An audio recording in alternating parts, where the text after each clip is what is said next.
আসসালামু আলাইকুম। আবারও চলে আসলাম আমার শখের কোয়েল পাখির খামারে। আশা করি আপনারা ভালো আছেন। আপনাদের দোয়ায় ইনশাল্লাহ আমি অনেক ভালো আছি।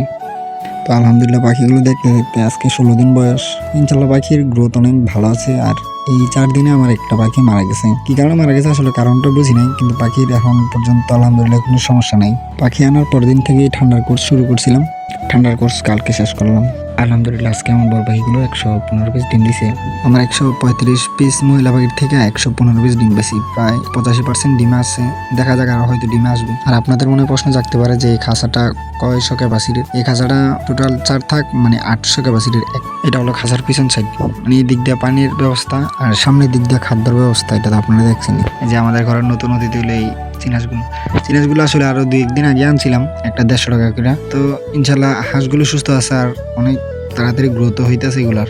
এই হাতে যে ওষুধটা দেখতেছেন এটা হলো মানে সেলের পরবর্তীতে ইবেট প্লাস। এই ওষুধটা অনেক ভালো, আপনারা চাইলে ব্যবহার করতে পারেন। যারা এই কোয়েল পাখি পালেন মানে একটু কষ্ট হলো 3 বেলা মানে খাদ্য আর 3 বেলা পানি দেওয়ার চেষ্টা করবেন, তাহলে মানে নিয়মটা ঠিক রাখলে পাখি ডিম হয়তো অনেক ভালো দিবে আর কি। মানে আমার মতে আপনাদের অনেকজনে 2 বেলা দেয়, অনেকজনে 3 বেলা দেয়, কিন্তু আমি 3 বেলা দেওয়াটাই অনেক ভালো মনে করি। চিন্তা করতেছি প্রতিদিন কয় পিস ডিম পাই এই নিয়ে একটা ভিডিও তুলে ধরার চেষ্টা করবো। তো কথা হবে আবার নেক্সট ভিডিওতে।